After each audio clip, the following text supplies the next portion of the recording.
Hello, Doug Keane here at the beautiful DY Beach in Sydney.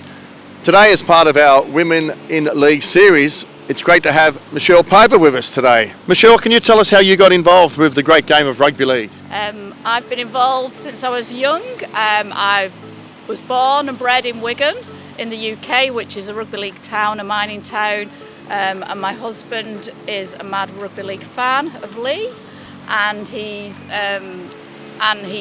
supported rugby league all his life. My father and my grandfather's also supported rugby league, so it's been well born and bred into me.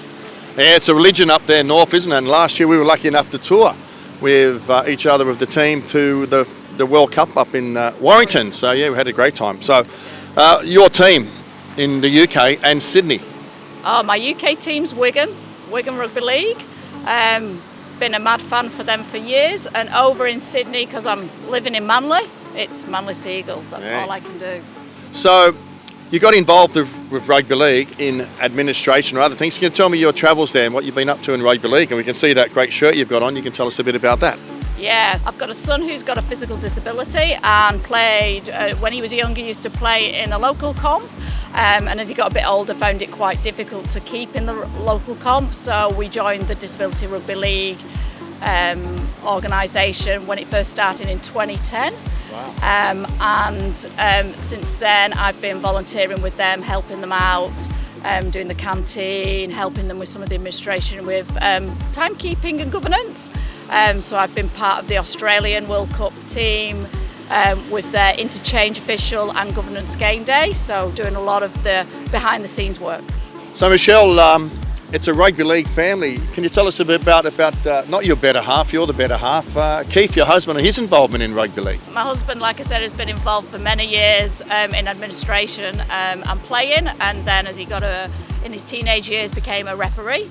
And he was the president of the Leigh Referee Society in the UK. And then over here in Australia, when we moved here, became the president of Manly Warringah Referees Association. And as my son was playing Disability Rugby League, and at the time they had no referees, and we were starting a competition, because my husband was a referee that we knew, he then sort of, well, come on mate, if you stood on the sideline, join in. Yeah. So he became the first physical disability rugby league. Helped them they had some rules, so helped to clarify them, get them made up into what looked like a international.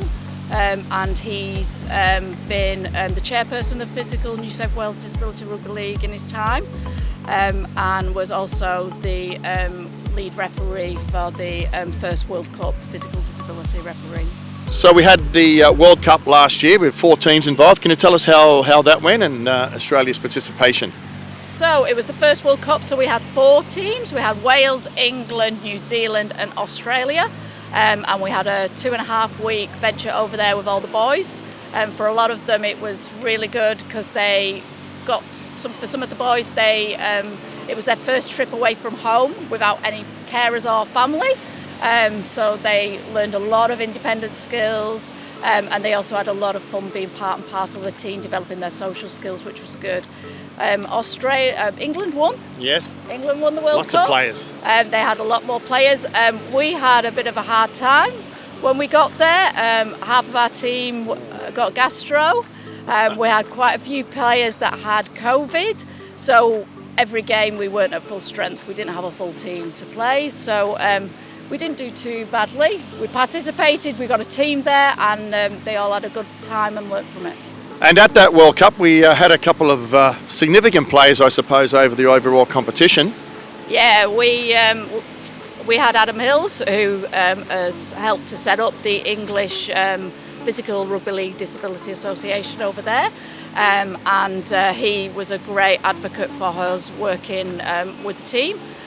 Even though he lives in the UK most of the time, he came over and spent time with our team, and then decided that he would play for Australia, even though he's playing in the English domestic competition. So we were having a good time with Adam, doing lots of things. He was really funny, and he developed a team song with us and with the boys, and really became part and parcel of the physical disability Australian family. Individually, we had one player that went extremely well in that competition. Yeah, we had Bryce Crane, who was the overall, he was picked by all of the teams to be the best player of the competition. Can you tell us the contribution women have in the Disability Rugby League, especially in Sydney and New South Wales? Yeah, we've got a lot of mums are helping out, so we've got a lot of mums who are volunteering in different ways. We've got 2 female board members, I'm one of them. We've got we have 4 in the domestic competition. We've got 4 teams, and out of the 4 teams, we've got 3 women managers, which is excellent. And we've got a lot of women who help out with events, and we've got a few women who play, so girls as well who play, which is really good because it's a good inclusive sport. It means there's not the ruling that men can't play and women can't play because we're touch. Women can play the game as well. And Michelle, this weekend we have the 2023 Grand Final between the Newtown Jets, hot favourites, and the South Sydney Rabbitohs. What are your thoughts on that at Cabramatta, starting at 10:30 and 11:30 on this Sunday? Who's going to win? It's going to be a close game. It will be very Souths weren't doing too good, and now they're hotting up, and they've got through to the final, which we weren't expecting. So I think it's any game. It depends who's playing and who's good. Newtown, we've got a good chance. They've got Bryce, yeah, Bryce. And they've got Stop some Bryce. good players. But Rabbitohs have got some good players as well. So I think it'll be an even keel. It might be a close game. And the organisation itself, it came about because the gentleman called George Toner, I think Dave Smith is still there. They started off the game. They did a great job, didn't they, when he was playing cerebral palsy rugby league, soccer, and then went over to rugby league. Yeah, so George decided, a few of his friends who were playing soccer at the time, they decided that they fancied playing rugby league. So they just got together and started meeting up, and that's when I went with my son as well. They were just playing touch and working it out, and worked out how it would work, how it would fit in with different people with different levels of disability. So it's good because as long as you can stand, you can participate in physical disability. So how can people in the general community join Disability Rugby League? We've got a website, and you can get on through the NRL and New South Wales Rugby League websites as well and find links to us, and then just we've got a form on it to do an expression of interest to play, and then you come along. What we do is, if you've got a physical disability, is we'll ask you to go to your doctor and get a form filled out that indicates to us what level you can play, whether you need to play touch because of your disability or whether you can play full contact. And our 4 teams, the Newtown Jets, the Rabbitohs, South Sydney and the West Tigers are really supported by the local clubs, aren't they? We get all our gear and that from them. Yeah, they're really good. They every team this year has been down to so each of the teams have been to visit. So the Roosters went and spent a morning down in the Centre of Excellence with the Roosters. I met up with them, and that's also happened with the West Tigers, the Newtown Jets, South Sydney as well, and South Sydney. And we've played games at Henson Park with Newtown Jet as well, which was really good. And over the years, we go and play at the Roosters before their matches, South Sydney as well. And South Sydney let us do our NAIDOC game at their ground, which is their training ground, which is really good. So we get to go to all of the clubs and to West Tigers. And Family of League, what are your thoughts on Family of League? Family League is excellent. It supports women, it supports men, it supports the juniors, it supports. It's very inclusive, and it really helps the vulnerable people who are on hard times, who are finding things difficult, to just keep playing and keep being involved in rugby league. And Michelle, you've been involved for over a decade now. How do you keep coming back? What's your drive?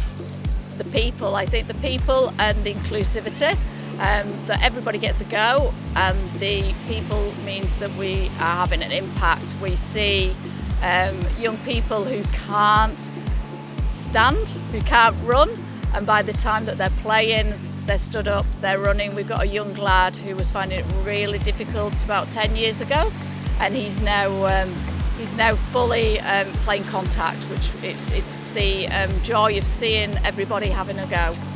Michelle, thank you very much for your time, and all the best and good luck to the teams on the weekend. And you've been a great stalwart of for over a decade for Disability Rugby League. You deserve better honours, and we'll get some.